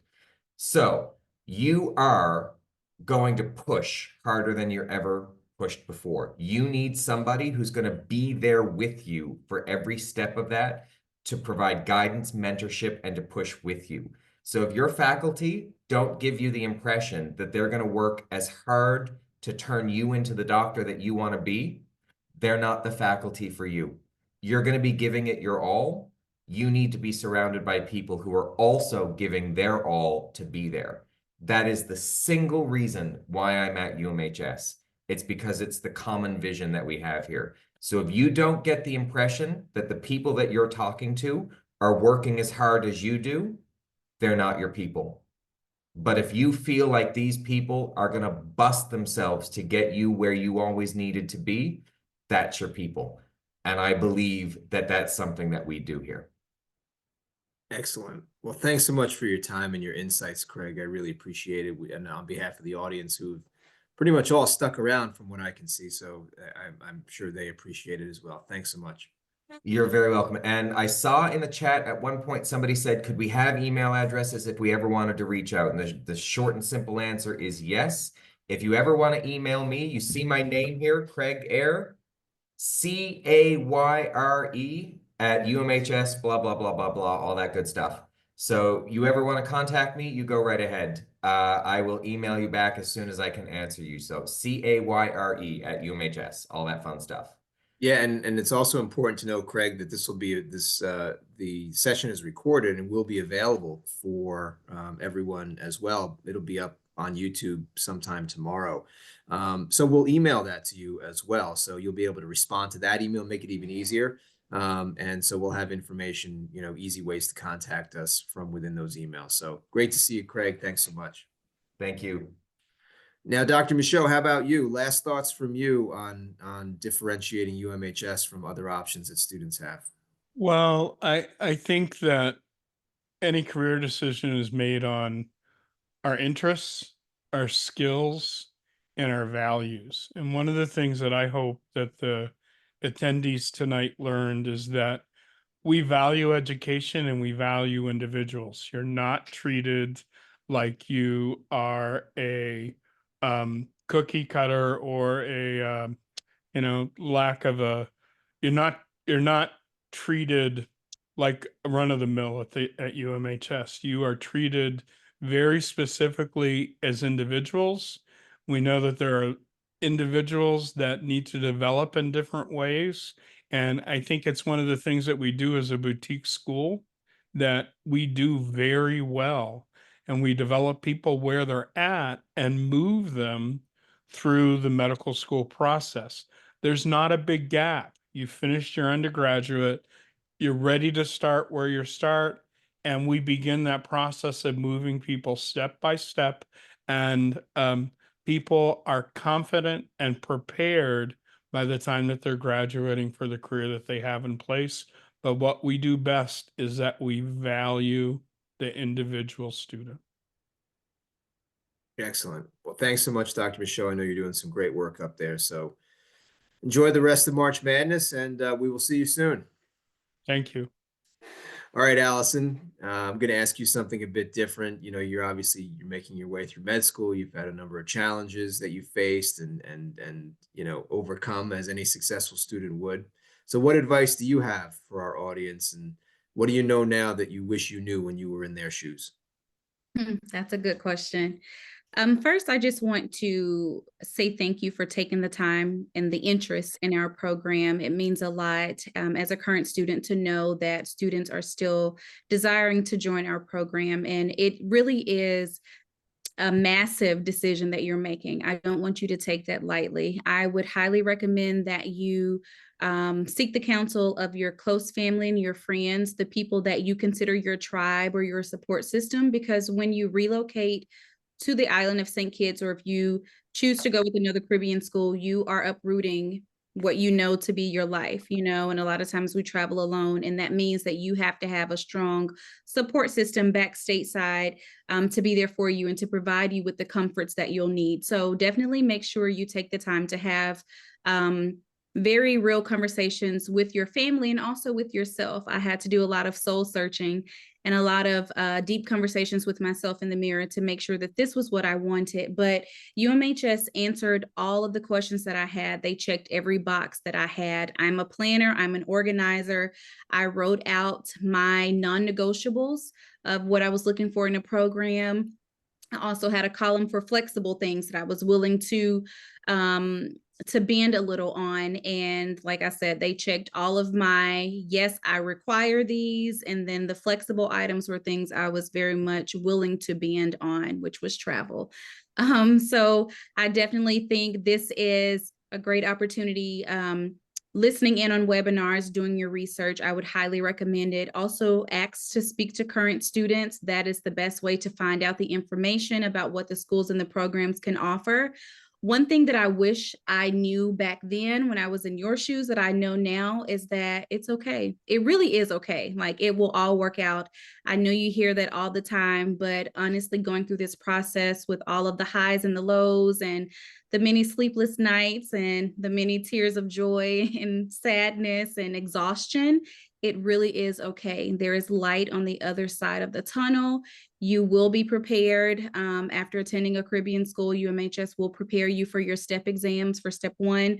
I'm currently in dedicated time for step 2. I will be graduating this year. I will walk June of next year, so I get to celebrate twice. And it's okay. This was a tough journey, but I made it. I have great support with the people you see here on this panel. I had Dr. Ayer as a professor on island as well, Dr. Michaud in Maine, and Zach is a part of my circle. And, all of the support is here. If you need them, they're here. You can reach out to them and call them. And that's what UMHS is. It's a family unit. And that's what I was looking for. That's what I needed in that moment. And any question, desire, or concern that I have, I'm able to address that with President Ross or any of the staff, and my needs are always met. Excellent. Well, thanks so much, Allison. And now it's back to studying, Yeah, unless you're taking the rest of the night off. I'll start tomorrow. Okay, fair enough. Well, thanks so much for hanging with us the last couple of hours. We appreciate it. Thank you. Well, lastly, Dr. Vanderveer, same question. What wisdom can you impart to the members of our audience? Um, we've said a lot of great pearls tonight about just med school in general. It's a marathon, not a sprint. One of my favorite attendings, Dr. Thibodeau, used to be our instructor over in Maine, and she said one of the most important things um, I've ever understood or ever been told, especially coming from an attending or someone that's in the medical profession. It's a very long road. I started undergrad in 2012, and I still have 4 more years left of my residency, so I will be pretty much 35 when I'm done. It's a very long time. Granted, now school wasn't that entire time, residency wasn't that entire time, but make sure you don't skip out on your life. There's certain things, getting married, having kids, stuff like that. Make sure you don't have to put that to the wayside. You can manage all of that. Secondly, like we said before tonight, med school is taught, the curriculum is the same all over the place. Find a spot that's different. UMHS is different. The main semester is different. The students, the caliber of students that we bring in is different. A lot of times they've had different walks of life, different jobs that they've maybe already pursued, or maybe they're already a professional in some field and that wasn't right for them. You can learn so much from everyone. The janitor at your hospital, your attendings, your always be a sponge, always be humbled and willing to learn from anyone that's willing to teach. It's only going to better you in the long run. UMHS is a great place to go to medical school. I would not have done near as well going to a US school. It was great to, for me, not have a bunch of distractions down on the island. Was able to sort of buckle down and study for 4 months and then have 2 weeks off and come home and rest and then do it all again. But the lifelong friends you will make at UMHS. One of my best friends is a surgery resident in Detroit, a 2-hour drive. So I have a bunch of friends in Puerto Rico. We went and visited a year ago. So you'll make lifelong friends. Hoping to make a trip back to St. Kitts soon, see Dr. Ayer. He was one of the original faculty that my class got to bring in. He had to give a trial lecture to us, and we sort of had to accept him. One of the best professors I've ever been taught by, and UMHS continues to have that degree of professors and doctors come in and teach us. Zach, you've UMHS is already on the rise. graduated. It's okay. You don't have to keep. You're already done, baby. UMHS is on the rise, and we continue to do things right by the students. And sort of it just shows by the matches that we continue to get year in and year out. So if you're really considering us, please go ahead and send that application through. My email is available through anybody. They can give it out to you. But happy to be on this call, and hope to hear from you guys soon. And it's only 4 years away. That's right. You're looking at Dr. Zach Vanderveer, and if you're in our audience looking at him right now, this could be you in just a few short years. And believe me, and I'm sure you'll agree, Zach, it goes quickly, doesn't it? Absolutely, time flies. It's insane. I'm almost done with my second year of residency. It feels like I was just, getting off the plane in St. Kitts. It's crazy fast. Well, thanks so much for sharing your thoughts and your insights with the audience this evening. We appreciate, it's always great to have you. So, and again, thanks to all my colleagues for their thoughts and what I know has been an informative discussion. Thanks for the great comments and questions from the members of our audience. I encourage you, as you see on the screen, give us a follow on social media via Facebook if you still use that. People my age use that, but so I have my kids telling me nobody uses that anymore, Dad. But we're out there for sure. Instagram, X, TikTok, YouTube, and on YouTube, as I mentioned, we'll have this webinar posted shortly. We'll send it out to you via email. And as a thank you for attending this evening, you'll receive an application fee waiver as part of that as well.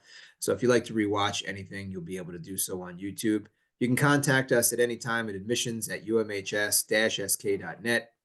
Or visit us on the web at umhs.org. And so for Sham Daria, our Director of Enrollment Management, who's been pulling the levers, pushing the buttons, and answering a lot of the questions, this evening, I say thank you for Dr. Craig Eyre, our Assistant Dean of Student Affairs, for Dr. Matt Michaud, Learning Specialist and Director of Operations up in Maine, and who certainly most importantly, for Allison Ship, our fourth-year clinical student, Dr. Zach Vanderveer, a UMHS alum. My name is Sean Powers. I'm Vice President for Admissions. I want to say thank you to each of you for spending some time with us this evening and learning a little bit about UMHS. Thanks for being here.